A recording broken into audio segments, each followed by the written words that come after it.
Kia ora koutou. Lovely to be here again.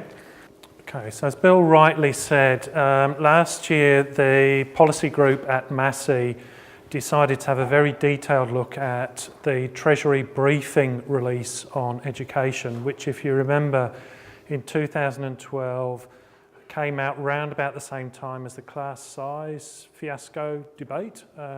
Treasury's view is very clearly that we spend a lot of money on public education. We can't afford to spend any more.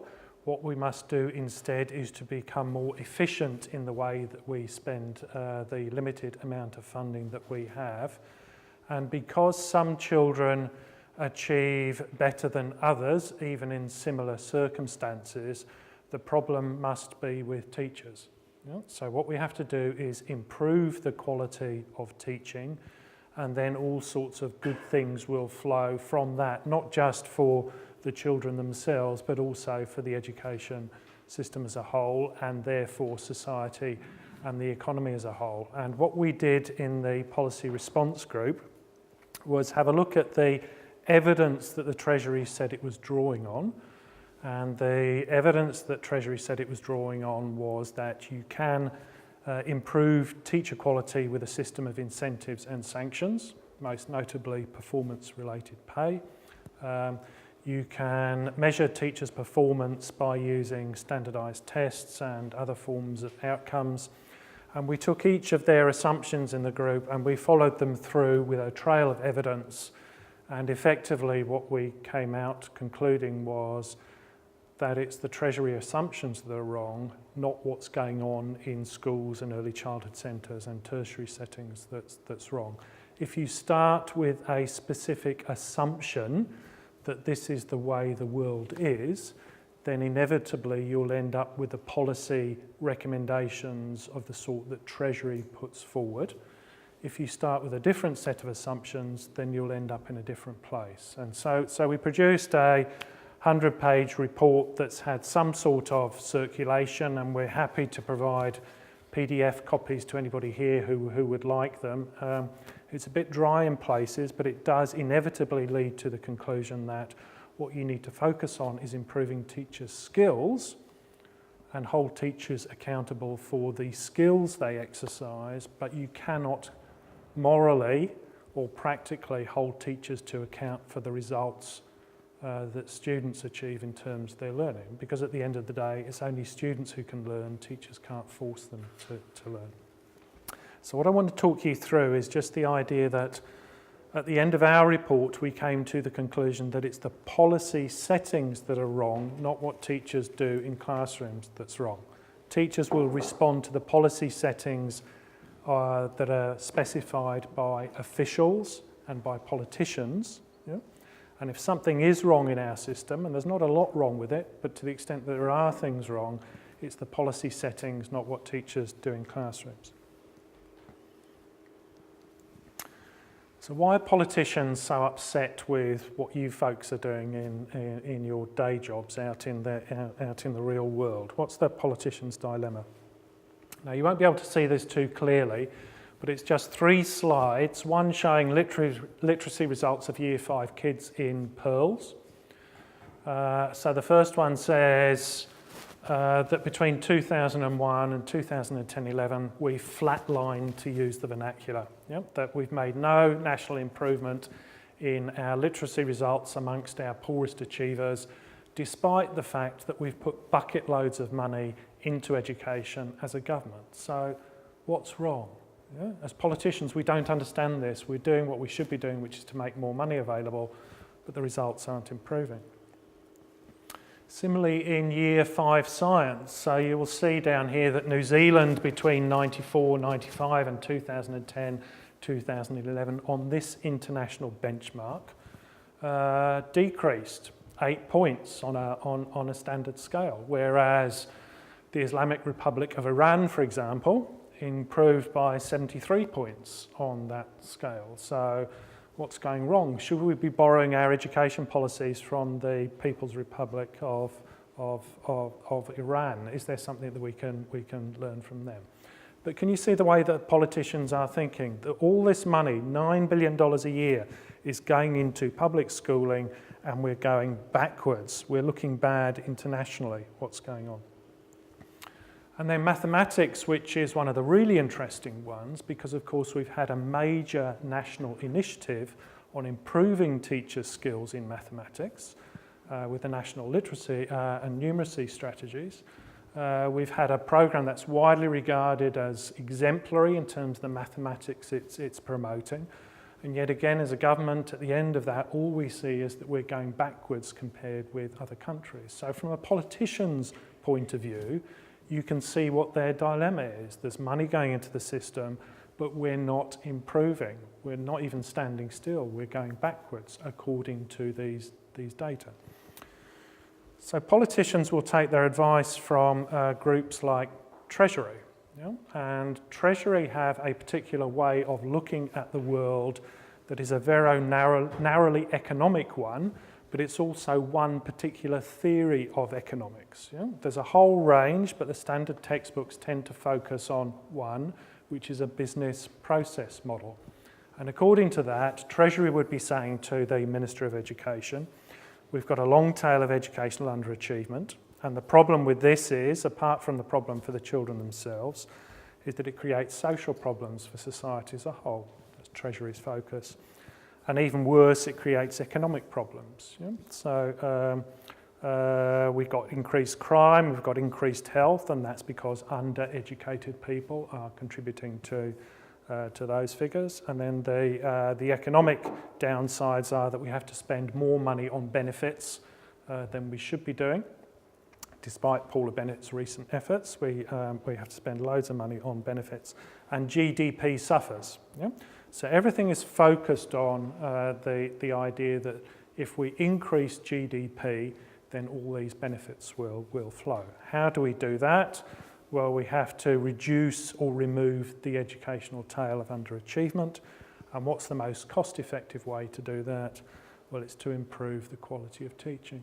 So can you see the Treasury's logic there? And it's written large throughout their briefings. The quality of teaching is the problem. We can deal with that. We can't deal with wider social problems because they're too expensive. We can't easily change the economy, but what we can do in the short term and the longer term is make sure that teachers are doing a better job in the classroom. And it must be teachers' fault because all the international indicators show that we're doing the right thing by putting money in, but teachers aren't coming to the party by making sure that there's improvements in terms of what they're doing. Then the Ministry of Education says, well, how do we translate what the bean counters in Treasury are telling us into day-to-day education policy? How do we improve the quality of teaching? Well, it has to be something to do with getting closer control of you buggers, because you're just not doing what we want you to do in the classrooms. We've got these wonderful programs in mathematics and literacy. Science is a bit problematic, but we've got wonderful programs in those areas. Why aren't things changing? We need to have a different approach. So they say, well, the first thing we need to do is to set targets, and they have to be measurable, because if you don't have measurable targets, then you can't tell whether teachers are improving against them. So you specify clearly measurable education improvement goals and milestone targets, national standards, proportion of students with NCEA 2, on-entry assessment for schooling to show the effect of early childhood education and so on and so forth. So you convert what should be a rich learning experience into something that can be tallied on a spreadsheet, and people can be held to account for the progress against those. Yeah? Then you need to measure students' progress towards the goals and the targets. You need to incentivise teachers whose students make better than expected progress, because they're the ones you want to encourage. Because we're a caring, sharing ministry and Treasury, we provide professional learning and development for teachers. We measure student progress more precisely, so we've got exemplars and the progress and consistency tool that's being developed at great cost by the Ministry of Education. And then, and only then, can you say, well, we've tried to fix up teachers, we've tried to give them encouragement, we've given them scaffolding and steps that they can take. So if children still aren't achieving, then it must be your fault in your classroom because your results aren't improving. Yeah? And at that point you can say, well, of course we can sanction them. And if you remember, Treasury is drawing on the work of Eric Hanashek and other econometricians in North America are saying you can actually identify the teachers who add value year on year on year on year, and therefore if you get rid of the bottom performing 5, 10 or 15% of teachers, then over time you'll lever up the quality of the profession. The only problem with that is that all the evidence would suggest that the measures of teacher performance are highly unreliable. You know? And NZEI a couple of years ago had Margaret Wu out making the case that really these standardised assessments, so-called, are little better than the toss of a coin. You know? Over 2, 3 or 4 years you can get some degree of accuracy, but even so you're still going to be ending up with so many false positives and false negatives that you could end up sacking across the system a couple of thousand teachers on an incorrect basis and keeping in the system another couple of thousand teachers who on your criterion shouldn't be there. Yeah? So it's wholly unreliable, this idea that you can use tests to assess teacher performance. So you end up nevertheless with this model that permeates the whole education system now.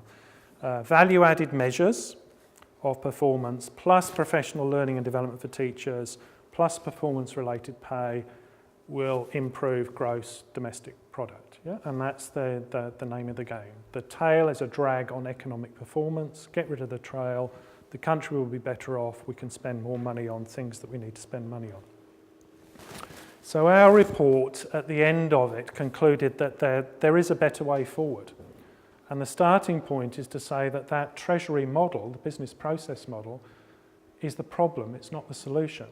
If you conceive of education in these terms, then you end up developing policies that are going to cause more harm than good educationally. And Warwick's going to talk about one of those, and Martin's going to talk about one of those. Yeah?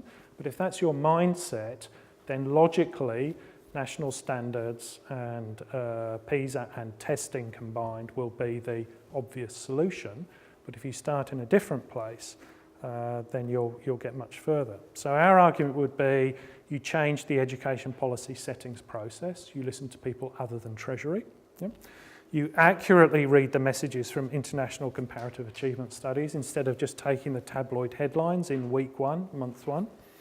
And you develop specific education policies for specific problems. You don't apply the same model to every policy that you introduce. And I'll just give you one example. Yeah? So if you remember in 2013, Hekia Parata was extremely concerned after New Zealand children did badly in global tests. So the immediate answer to poor mathematics performance was, let's have rote learning of number operations. Yeah? And there's a local Auckland educator who uses a particular tool or instrument to help children to learn their times tables, and this was seen as the answer to the national problem in mathematics. Yeah? So return to basic arithmetic because the basics are always good. And this is the attempt to lift New Zealand's faltering performance in maths. So that was widely reported in the Herald, and there was some fairly frenetic debate around the problem with us having all these progressive methods in schools. But you really need to start with, well, what's the question?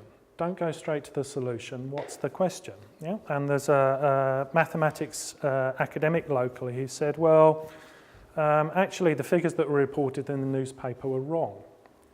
And if you look in detail at what's going on, you'll end up with a completely different analysis of the situation. But the problem is that everything goes straight to talkback radio, and once talkback radio and the blogosphere have got hold of things, it's very difficult to get over the idea that these populist solutions are wrong. Right? They're misinformed, they're ignorant, and they don't address the real problem. So what is the real problem? Well, you need to go to the facts. So if you delve down into TIMSS or PISA or PEARLS, you'll actually get some wonderfully rich data about what's going on, but the trouble is that never gets to be part of the policy debate. So the TIMS report for Year 9 doesn't mention those things. Yeah? In data and chance, statistics and probability, New Zealand is very strong. Where they're weak is algebra and to a lesser extent geometry. Yeah? So if those are the actual problems, then surely you would develop policies that focused on those, not rote learning of basic facts. Yeah? The trouble is that politicians go to the tabloid headline.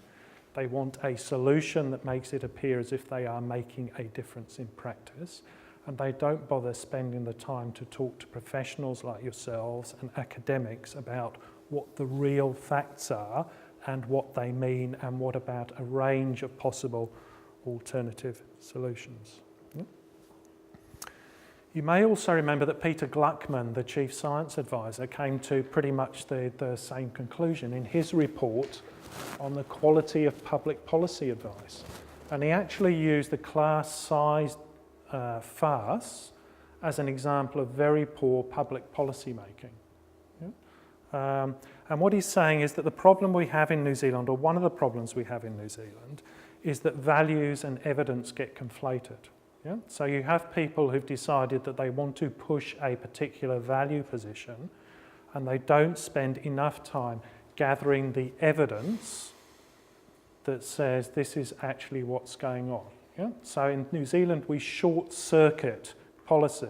Look at national standards. All the evidence would suggest that it's a bad policy, but they want a particular political solution. So values trump evidence rather than the other way around. And you may be aware that the government's now advertising for some science advisors in the major ministries. There's a job description that's going around in draft form.